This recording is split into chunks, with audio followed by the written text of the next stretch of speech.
Welcome, everybody. I'm so glad that you guys are here. Welcome to our Team Freedom family Thursday night call. Guys, I am like super nervous about tonight, but I'm so excited that we're welcoming one of the Beachbody super trainers. Joel, I know you don't like being referred to as a super trainer, but that's just too bad because you're talking to a lot of people whose lives have been changed by what you have to offer us. And we are so excited that you're here tonight. We are mostly, I think I see some husbands in the group, but we are mostly a team of moms. Our reputation is being a team of moms of many. So you've got moms who have 6, 7, 8, 9 kids on this call. And we are all shoving our children into bed so that we can be here to talk to you tonight. Well, I appreciate that. Tell them it's like go to bed early night. Oh, my kids are pissed because they work out with me and they're like, Joel's on, like, we want to stay up. And I'm like, yeah, I'll show you the recording tomorrow. Like, go to bed. Oh, poor guy. Now I feel bad. Nah, don't feel bad. They'll be fine. All right. Well, now I don't then. Never mind. But thank you so much for being on tonight. We are just excited to hear from you and learn and get some great takeaways for our journey, and then maybe have a little bit of a Q&A at the end. Yeah, for sure. And like I said, I apologize for having to come to you from my car. And it's all, but it's the LA sunshine. It's the California sunshine that not to rub it in to everybody, but that's why it's so glary. I'm trying to fix it as I go, but I don't know about this. It's not too bad. I think we'll be all right. Okay. All right. it's like my neuroticness like getting in. Like, it's not perfect. I don't know what to do because it's not perfect. That's better. It Okay. makes you more glamorous. We're like, yes, the LA sunshine. It's adding. Funny. Nice. All right. Well, fire away. I'm here. Like, I'm here for you guys. This is your call. I'm just here to give you anything that I can. All right. Well, give us some of your thoughts on, oh shoot, I had it all pulled up. This is where I get flustered. All right. We would love to hear some of your thoughts on just like not taking ourselves too seriously in this journey, and how to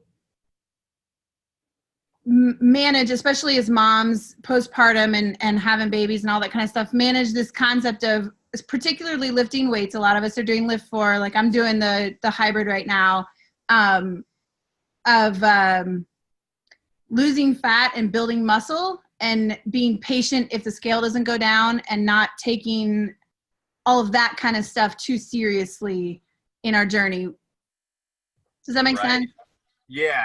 I mean, and look, the easiest answer, it's a one-worded answer, and I'll expound upon that. But that word is just relax. You have to relax when it comes to this, and understand that what you're doing with Lift 4 and when it comes to weightlifting is completely different than traditional cardio-based programs. It's completely different, and partly, it's not necessarily always advertised that way of what's going to happen to you, because from a marketing perspective, that isn't always the most attractive, to talk about like body composition changes and all these different things. But that is what happens when you start lifting weights. And it is complete. So it is different than just doing, say, for example, like, Core to Force 30-day shredding program. Yeah, you're going to get shredded in 30 days, and it's majority of a cardio-based workout. We obviously have some body weight resistance training with dynamic strength, but that's completely different than what weightlifting will do, solid weightlifting. And that's what I was so excited about when first working on Lift 4 and designing it and putting it together. And then when it came out, of knowing that this was a great opportunity to change the mentality and get rid of a lot of preconceived notions, especially with women, when it came to weightlifting. And with that said, if you want to change your body, you have to change your mindset as well. You can't just sit there and say, hey, look, I want my body to stay or to change, but I'm not going to change anything else about my mentality or my way of life. It's the same thing. Like, if you want to lose weight, you got to change your diet, right? So, and that's the definition of insanity, is doing the same thing and expecting a different result. So you can't So if you're going to change your body composition, if you want to change your body, then you have to change your mindset behind it as well, and understand that what you think is an ideal weight may not be the same number that it used to be. And I get messages all the time from men and women, mostly women, when it comes to like the reference of I want to weigh what I used to weigh in high school. I'm like, dude, if I weighed what I did in high school, I would be like 40 pounds lighter than I am now. And that was 18 years ago.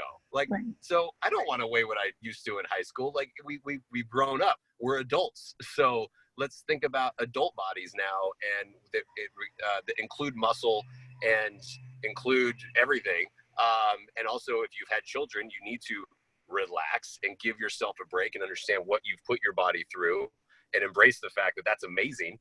Guys, we can't do that. We're big sissies. We stub our toe and we're out for the week. So, ladies, you gotta really understand of what you put your bodies through and give it time to come back. It will come back, but it takes consistency, and it just seriously just everyone just needs to relax the mindset, or relax, when it comes to, and then when it comes to the scale, I mean, look, the scale is a great measurement tool and baseline.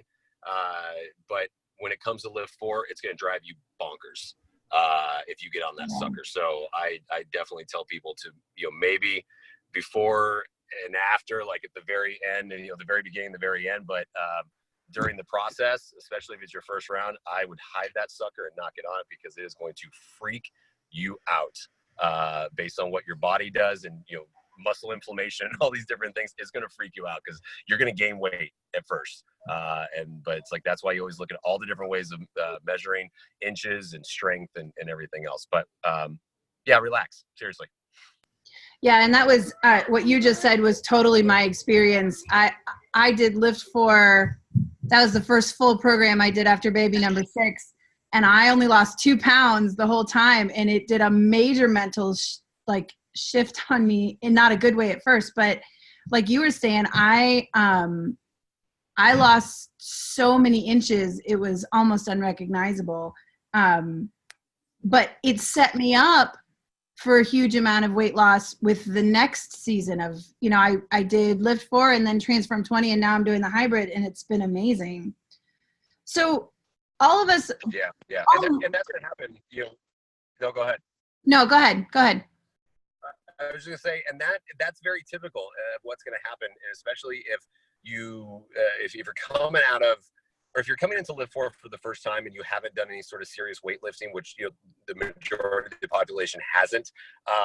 It takes a while. Body composition change takes a while. It's not, which again is not necessarily the most attractive thing to market to people, because it doesn't really come across well. But it does take some time, and 8 weeks that's why the program is 8 weeks, and that's like, in my mind, that's just the beginning of a lifestyle of starting to lift weights on a weekly basis. But then what's happening, at least with the 6 weeks, when that's why we call it build, the first 6, and then the other 2 is called shred, because at least 6 weeks is the bare minimum that I need to build that muscle, in lift 4. And then that's why we call it shred, because then what we're doing is we're putting that new muscle to work. And that's exactly what you're doing.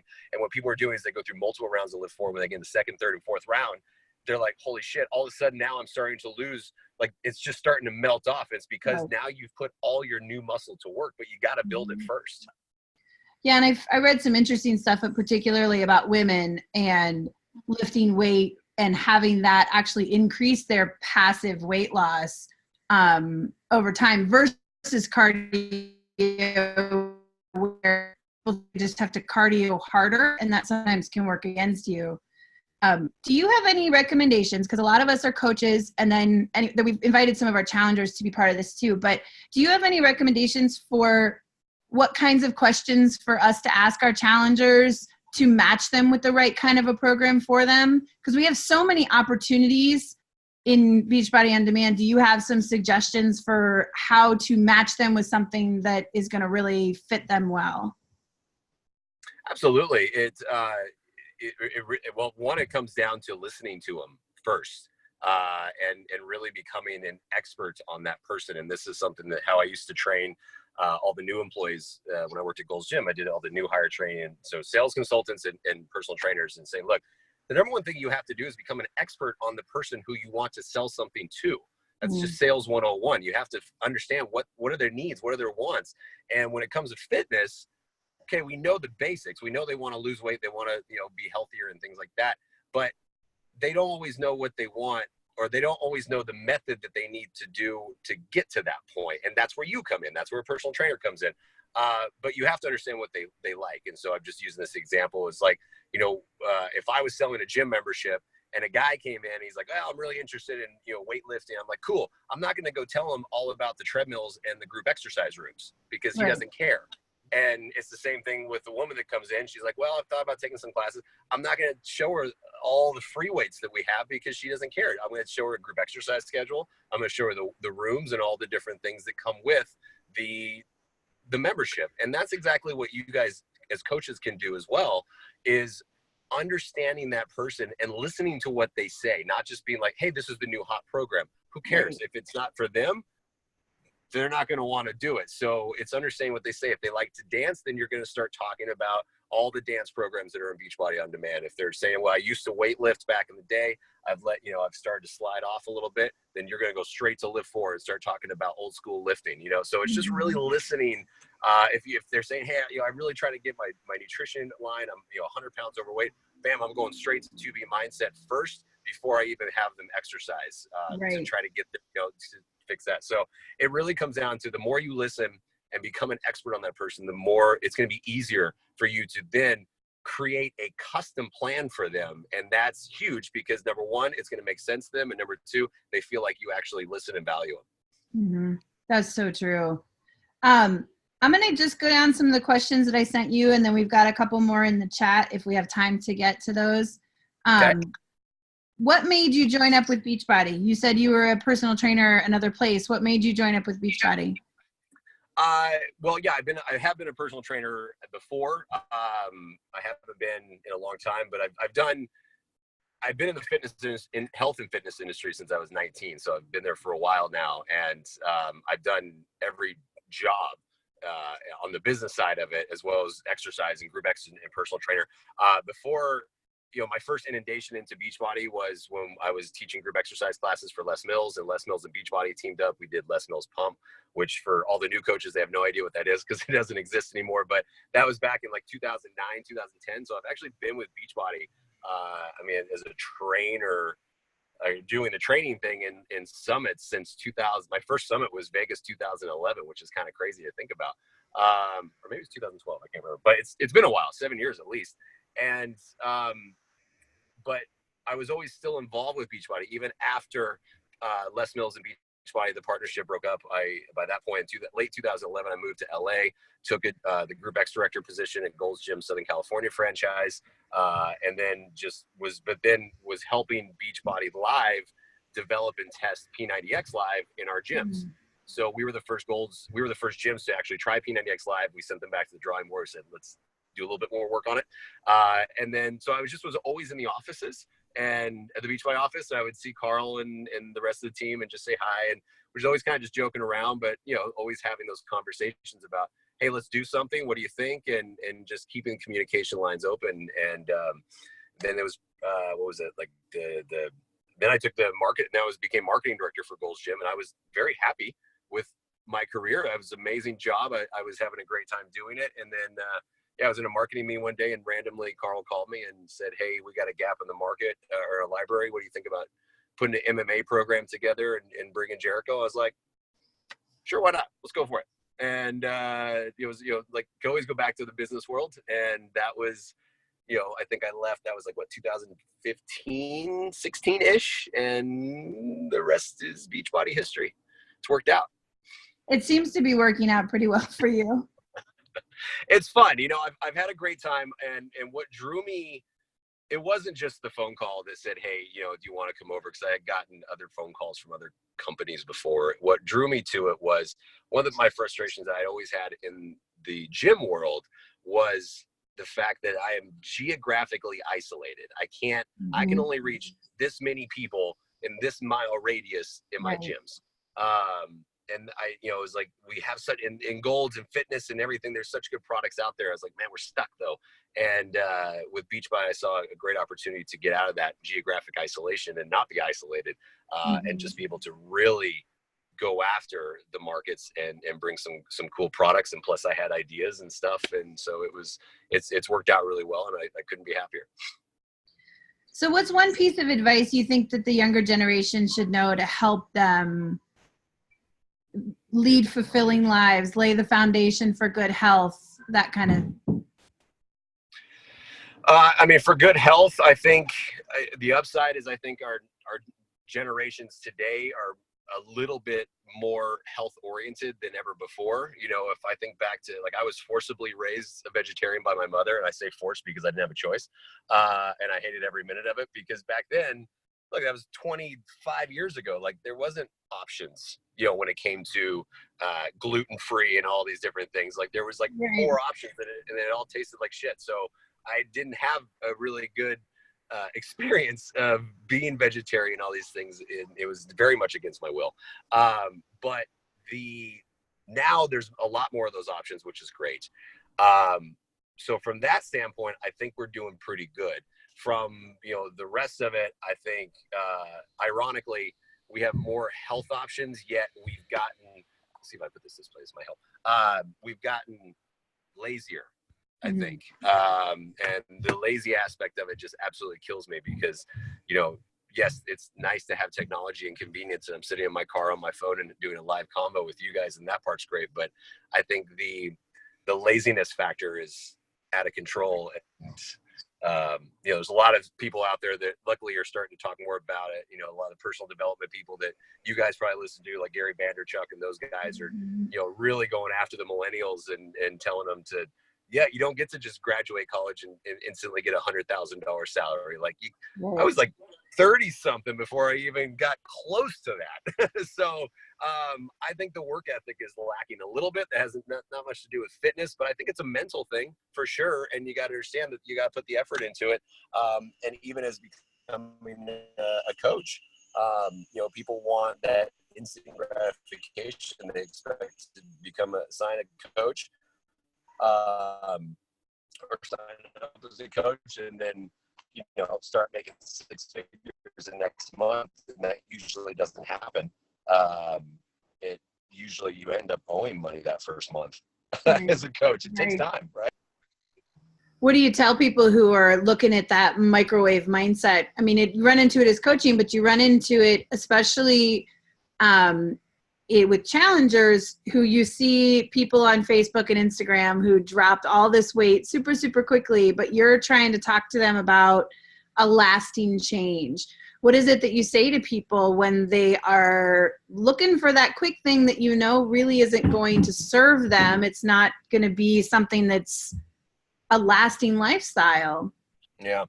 It's a challenge, and look, it happens in every aspect of every part of the health and fitness industry, because fast fixes is what sells, and that's why they're fad diets. That's why there are, you know, that's why there's the surgery options and things like that. Fast fixes is what sells, because human nature is we want instant gratification. So, I think the best that you can do is give the information, give them the tools, and put it into their court.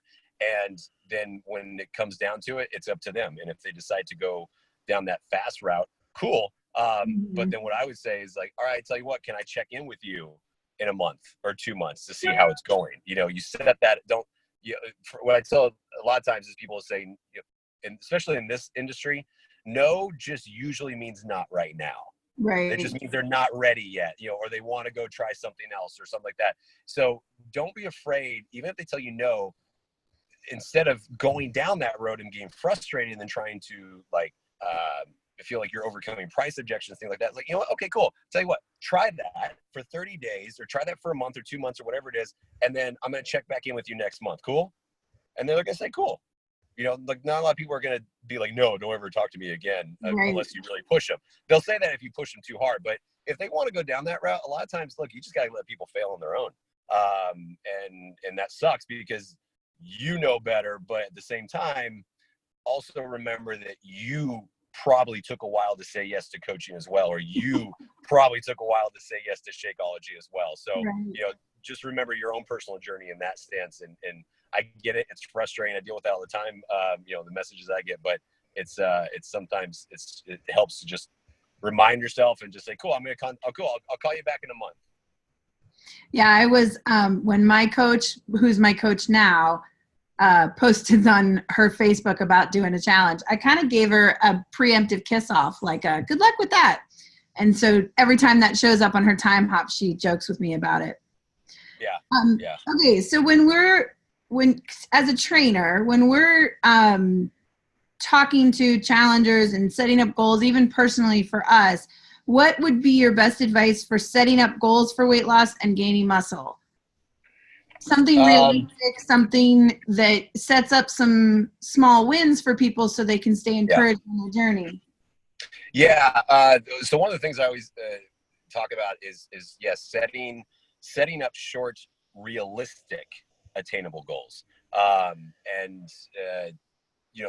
Because usually people come to you with their end goal in mind. I want to lose 30 pounds in a month. Okay.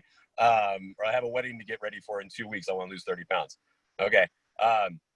It's not usually realistic. And so what I've always talked about is saying, okay, you want to lose 30 pounds. Great. No problem. We're going to get you there. But what I want you to do, and then this comes back to becoming an expert on them, is to understand what is it they need to stop, quit, cut out, lessen right off the bat that can make a big difference. Sometimes that'll come into their nutrition.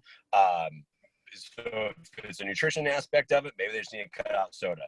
Or if they're drinking Coke every day. Okay, cool. I tell you what, can you cut that down to 4 days out of the 7 or 2 days out of the 7? Like these little tiny things that make a difference that will make a difference. And then if it's a weight thing and it's fitness related weight thing, they're like, okay, cool, you want to lose 30 pounds? I tell you what, let's focus on the first 5 in the next 2 weeks. I know that doesn't sound like a lot, but let's just focus on it. Let's just focus on 5 in 2 weeks. That's 100% attainable. 5 pounds in 2 weeks. I mean, half of that is just water fluctuation as it is. So you're setting them up for these little wins that starts to then build their confidence, not in just themselves, but also in you and the guidance that you're giving them. So in doing that, you're building your credibility along the way. So that's what I really think with the challenge groups. I think that's where you can have a lot of clout and build a lot of credibility with your challengers by just bringing these little wins into it. Because then, especially if it's 5 pounds in 2 weeks, chances are that they'll beat it, and then they're like, awesome. Okay, then they're really starting to build it up. Right. But saying, okay, cool, we're gonna do 10 pounds in 2 weeks, things like that. That's just you just want to be careful you don't set them or yourself up for failure. Well, and that's the benefit of having those questions answered by you in this case, because none of us are the fitness professionals. You know what I mean? We all started this as challengers and then loved it so much that we wanted to share it with other people. Yeah. And look, here's the deal. And here's the deal about this, though. You do not have to be a fitness professional to be a coach. Clearly. But you just have to have the common sense of how to talk to people and share your journey, which all you have your own journey. So, and having the confidence in that, and then just know where to find the information. You don't have to know all this stuff. You just have to know where to find it, whether it be this call or your coach online office where all the FAQs and documents live, all the information about Shakeology, all the information about Beachbody On Demand, Beachbody Performance products, everything is there. All the information is there. It's not just from me. It's from the super smarty pants people, PhDs at Beachbody. So you have all that at your disposal already. So don't ever think that you have to be certified in this and this and this. You don't, because that certification, you're going to forget half of it anyway. Like I've forgotten more stuff than I probably even remember at this point in all the certifications and stuff that I've had to do. But what I know how to do is to talk to people and understand what their needs are. And that's the more you listen and the more you talk to people, the better you'll get at that. So there were a couple of questions in the comments as we were talking. Somebody wanted to know about your opinion on women and taking creatine. Do it. I think everyone should. So for those of us who don't know, like, what's the benefit of the creatine? What does that do for you? Yeah, look, creatine's gotten a bad rap. I did a post on it a long time ago, and thank you for reminding me. I should do that post again because it's been a while. But look, creatine monohydrate is something that we all already have, or creatine in our body. We already have it in our bodies. Every single one of us already has creatine. It's just part of our body. It's our makeup. It's what we have. It's a recurring substance in our body. Creatine monohydrate simply increases the production of creatine in your body. So, and if you look at the 3 bullet points, it's on the front of the little creatine bottle on the Beachbody Performance Creatine. It does those. That's all it's for, is those 3 things. It increases recovery, performance, and there was one more I can't remember off the top of my head, but that's all creatine monohydrates for. Where it got a bad rap from and why everyone freaked out about it was part of the cocktail, if you will, that back in the day with Mark McGuire, Sammy Sosa, all those guys, they was part of a much bigger cocktail that they were ingesting and shooting up. So, and it wasn't, I don't think it was creatine monohydrate. I'd have to go back and look, but it was more of a different branch of it. So that's where creatine got the bad rap. It's not a banned substance because it's in our bodies already. So I've looked, I think there was only one, it might've been like the NCAA that bans it, higher amounts, but like in the Olympics, and they can't ban the substance because it's in your body already. So it's not a banned substance. Now, people say, okay, well, I've heard that it makes you retain water. It does increase blood flow into your muscles, which will, in fact, increase water flow and possible some retention in your muscles. But we're talking not a lot. We're not talking, you're not going to look like the Pillsbury Doughboy with water. It's just not going to happen. So you can cycle through it. If that makes you feel better, you can do 6 weeks on, 6 weeks off. But I think if you're going for muscular gain, I think everyone should do it. Absolutely. I think it's great. Yeah, because the bad rap that I had heard of it was the hulking out image and yeah, getting all swollen and all that kind of stuff. So like you hear the guys wanting to do it, but the women are like, No, look, creatine and look, creatine has there's no testosterone in it. It's not going to boost or increase your testosterone levels, ladies. Like, it just seriously, look at it online, do a little research about creatine monohydrate. Like, just, when it comes to creatine, and also when it comes to weightlifting, Google it. Like, use this tool, this internet tool. Don't use social media. Use the internet to go back and actually read about the benefits of weightlifting, the benefits of creatine monohydrate, because those right there, like the top hits on weightlifting for women, will instantly just get rid of all preconceived notions, because the facts are there. Don't use social media, because social media is opinionated. And I'm not saying the articles aren't, but like, let's go after facts, because most of the time, and that's like, my, the Joel Freeman Fitness Facebook group page that I go in and out of, but every now I pop in and I'm looking, and like, people are like, my shoulder hurts, what should I do? I'm like, and then there's 80 comments of everyone with their suggestions. I'm like, or you go to a doctor. So let's be smart about this, people. All right, so we want to know what went into the development of Lift 4. Like, what gave you the idea? How did you come up with it? What made you go with a little bit different of a structure than what we've seen before? So Lift 4 was kind of it was like a passion project for me, because it was something that was very much ingrained into how I like to work out myself. It's also how my wife and I work out, from the weightlifting perspective, to get the big, the biggest bang for our buck. It was really the culmination of all of my experience over the years in my world, of what I dealt with and what I heard from people in the gym world about memberships and canceling memberships and being accountable. And I just thought about every single barrier that we hear every single day. I don't have time to work out. I don't have this to work out. I can't do this. I can't do that. And I really saw this as an opportunity to go after that. All of those things was to say, okay, well, you know what? Let's make something that gets rid of all of those barriers. And when we did Core de Force, that was also a great learning experience. And we still, I saw some of those barriers even with Core de Force, where people were like, I really want to do it, but I can't do this and this and that. So I was like, okay, cool. Let's go after all of that.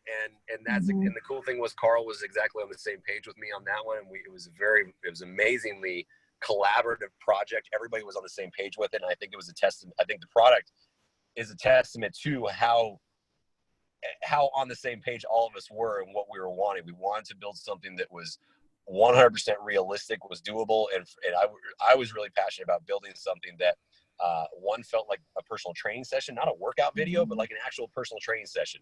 Because this is an important thing. And it's like, let's go back to basics. That's why it's just basic weightlifting 101. It's old school lifting. There's nothing crazy or fancy about it when it comes to the weightlifting. It's old school. It's how I learned how to lift weights. And you always know when my form is failing, though. Well, and that comes from training people over the years and knowing that by that point, that's when people start to fatigue. And if you're doing it right, then you're good, and that's exactly how it should be. So that's awesome. And it's awesome to hear. So, it was just trying to make it as simplistic and realistic as possible. And for the first time, I think we did it. I think we nailed the formula, and the fact that, for the first time also, this is a program that you actually mold around your life, not the other way around, which is really important. So if you miss a Monday, that's okay. You're not behind. You just do it on Tuesday. If you miss Tuesday, if you can miss 3 days and you're still not behind, like, in that mentality of being behind and having to catch up is brutal. And I've watched that with, when we did quarter force, and I hated that. So I really wanted to get rid of that mentality and notion of being behind and having to do doubles. Doubles suck. I wouldn't do doubles. It was just, it was all of that went into the thought of it. And I think we kept it. And yet we were able to keep it very, very simple and film it differently. I was really, adamant about the way we filmed it, where I wasn't doing the workouts. I know that freaked everybody out. Like, oh my God, Joel's not doing the workouts. He must not work out. I'm like, yeah, I don't. It wasn't about me. Like, that was the thing. Like, this project, this program, Lift 4, was not about me. This was for the person who's doing it. And that way I was huge. I was really adamant about that. And I'm so glad we got to do it that way and shoot it the way we did. And it was really cool. And I think just the fact of how everything just came together so well. And I think the program is a testament to that.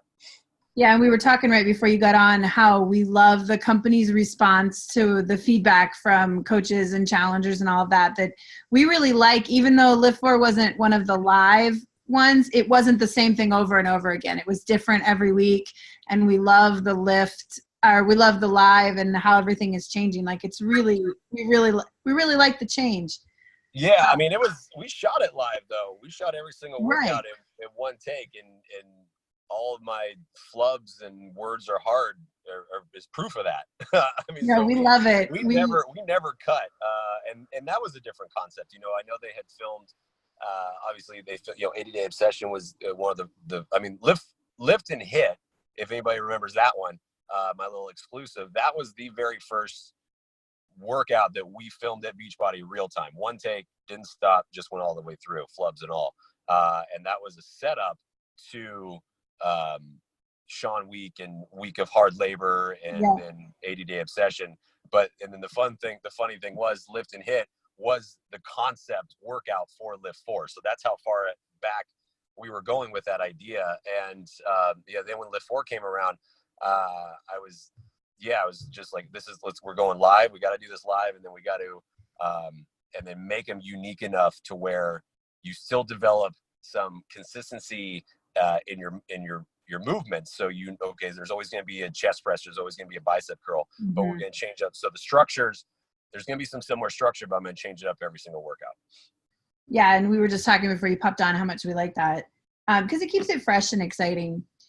Do you think that there's any reason in between programs to take some time off? So personally, I went from Lift 4, I did 2 rounds of Transform 20, and now I'm doing the hybrid. Do you think there's ever a reason to take some time off in between programs, or is that built into the program, the recovery? Well, I mean, I can really only speak for Lift 4 on that aspect of it. And Lift 4, no, you don't have to take a break from it, because people say, hey, I just finished my round. I just finished the last workout today. It's Friday. What should I do on Monday? I'm like, week 1, day 1. You don't have to, there's no reason to take a break. Because lifting's a little bit different. Weightlifting's different than just traditional cardio, or Transform 20 is, Transform 20 is insanity on the bench. I've been doing it for the Lift Formation calendar, and I hate it, and he knows it. And I tell him that every day because it's hard. I'm not a cardio person, but so something like that, with that aspect of the impact and core de force too. Yeah, I would say you definitely want to change it up a little bit, and go, and change your things as you go. But with weightlifting, that's, to me, is like a staple. That is the base. That is like, if you think of a pyramid, that's the base of your pyramid. That should be 3 to 4 days for the rest of your life, every single week for the rest of your life, some sort of resistance training. A cardio only for the rest of your life is not something that I suggest. You've got to have the resistance training. The science is behind it. The research backs it up. The more muscle we build, the higher, we're increasing our resting metabolic rate. And then as you age, you're resisting muscular atrophy and osteoporosis possibilities and things like that. There's so many more benefits to weightlifting than anything else forever. So with that said, yeah, and that's the nice thing about Lift 4 as well. You can actually whittle Lift 4 down to 3 days by just taking the workouts from week 7 and 8 and getting your 3 days of lifting in. And even if you're just doing the lifting part, you don't have to do the hip part, just the lifting part, just that resistance training. I think you have to, that needs to be for the rest of your life, because I'm going to do it for the rest of my life. We've got a couple more questions, and I want to be respectful of your time, but I really appreciate you being on with us tonight. One of the questions says, as you become stronger with weightlifting, do you always have to increase your weights to improve, or do you increase reps and maintain the same weight? No, you do not have to always increase your weight. This is something that we didn't necessarily we didn't address it in the program. And I can address it on my social media, but it's only going to reach so many people. But the thing about Lift 4 is, when most people start the program, the very first round they do it, most people are starting with the weights that they're used to starting with, which is anywhere between 2 and 10-pound dumbbells, right? Because that's usually what you have, and that's what you're already working out from other programming. Like, a lot of coaches came out of ADD Obsession. Great program, different design. So you're coming out with less weight dumbbells. And it's a different type of training, from that type of training to hypertrophy training, which is allowing you to lift heavier on these 3 sets of 10. So I knew that going into the design, which is why I message it the way I do in the workouts of increasing your weight almost every week, knowing full well that most people who are starting the program their first round are starting way too light already.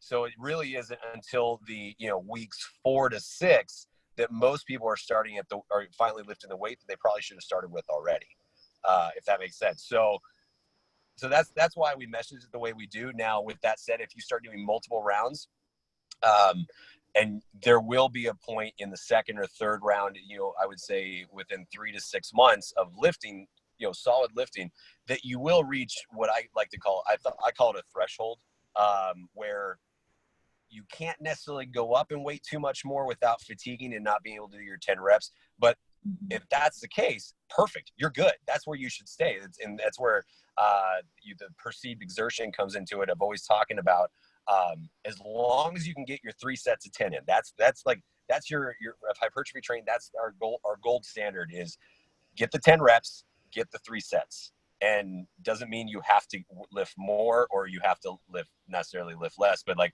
I've stayed at my same weights, my same dumbbells for probably a couple years now. And I always go for those 3 sets of 10. And then you can change it up. And that's why we change it up with the workouts and the way the exercises are structured in terms of sequencing and things like that. But you don't have to always think about, you have to increase your weights to get that burn. If you're still feeling it and you're fatiguing by that last set, those last few reps just suck and you hate me, then that's perfect. Yeah, there's a lot of hating Joel that happens. My children learned some new words. I think we call it our workout words. And I feel like I shouldn't be held accountable as a parent for what I say to you when I'm working out. You know what? In the world of social media and the world of that we live in today, like, if this is what I'm hated for, I'm completely okay with it. True enough. Okay, I think we got one. It's kind of a big one, just got posted in the comments, but I think it would be a good one to end on. It was about failure as part of a journey, and if you would be willing to share a time when you failed relative to work and fitness that eventually turned into a great learning experience, and how you coach people to use their failures to learn and grow. There's a big question, man. That's a good one. I have to think about this. Look, there's always been things. I'm trying to think of the specific instances because I don't know if I call it a failure. Look, we always here's the thing. When it comes to health and fitness, and this is what I used to say. This is one that people ask me, like, why did I not necessarily? I chose this industry actually at 19 because I just needed a job. That's all. Like I wasn't passionate about health and fitness. I just needed a job, and I took a front desk position, and it is definitely. I mean, you look how many years later, and it's worked out. but but I was never into it, and I think because of that, I always had a little bit more of a realistic perspective about it, where I wasn't super passionate. I used to sell gym memberships and then go out back and smoke a cigarette on my breaks. Like I always had the real world perspective about it, and I think that helped keep me grounded a little bit. But I have made decisions and done things career wise, personally, that it didn't work out, and there were those moments where I felt like I was at rock bottom. And specific instance in mind, before I took the job in LA, I was up in Pacific Northwest. I hated it up there. I need sunshine, as you can see. Like I need sun and warmth, and it's not sunny up in Pacific Northwest very often. So I was, and after 8 years of it up there, I was super depressed in the winter. Definitely had the vitamin D deficiency, and I was working for I had a desk job in a cubicle at the Washington State Department of Health, and sat in a cubicle all day, and I was miserable. I really, really was. And I remember sitting. I was renting a room from a buddy of mine. Wasn't making a lot of money, and I was literally laying on the living room floor next to the fireplace because I was cold, and I had just a bottle of Jack Daniels in my hand. Like that was my coping mechanism, and that was like, for me, I felt that was rock bottom right there. And I was like, something's got to change. I was like, I don't know what it is, but something's got to change. And funny enough, that within an hour, I got the text message asking if I was interested in taking a job in LA. And it was just saying like, and it was like a mental shift and then I saw that as the opportunity versus being like, move to LA, this and that. And within 2 weeks, I was in LA. If it didn't fit in my car, I gave it away. I sold it. I was gone. Wow. So it was seizing that, recognizing the potential of the opportunity and going after it full force, and moving to LA, which is not easy. Didn't have a lot of money, was able to get an advance from my new employers to help me move down and things like that. And then, there's those moments where you see red in your bank account and you deal with it. Ramen's not that expensive, so that helped. But I think it's hard to always keep in your mindset that like, okay, I'm going to make this decision and I'm going to make it work. But you know what? If it doesn't work, I'm okay, because I'm going to do the next thing and move on. But I get it, and failures are great ways to learn, and hopefully never repeat those same failures. And I think that is such a common thread in people who are really successful. They have that moment where they just get this tap and take a deep breath and step into it, even if it doesn't sound on paper like maybe the greatest idea, but everybody has that. When you talk to people who are successful, they have that moment where they stepped into something. Yeah. I mean, I was like, I didn't even have a place to stay at first. I just was like, I'm leaving. And on the drive from Washington down to LA, because my family's from LA, and it wasn't like I wasn't gonna move in with my family. I'm like, no, I'm doing this on my own. But like through a friend of my dad's, that there was a room for rent, and it was this very wonderful woman in Chatsworth, and I rented a room, and she charged me like $300, maybe not even that. And I met her the night I got there. And it was like, awesome. So it was a cliff, and I jumped off it and said, you know what, it's gonna, like, if it doesn't work out, I can always do this. I can go back. I can, there's always there's always an out, even though you don't feel like there's an out. It may not be the out that you want, but it's like, I knew I knew I would figure it out, but you got to jump. So do you have anything fun in the hopper coming up next? Of course I do, but I can't tell you. No. I wasn't going to ask, but all the guys on the call and my husband next to me are elbowing me. They're like, you got to ask. Yeah. Yes. We're all always working on something. There's no mystery there. And I'm excited about what the future holds. I think Lift 4 continues to be just steamroll everything, which is awesome to see. So thank you guys. As coaches, thank you for that, because my job is to make the program, and then everything I can do is to push the education and do things like this to help you guys and talk to more people about it. So it's because of you guys that Lift 4 is, what we're in April. So March, like Lift 4 was the top program again in March, and it wasn't even launched. So it's crushing it. And so I thank you guys for that. And I think the success of that formula will definitely help some future projects. We'll say that. That's awesome. Thank you so much for being on the call with us.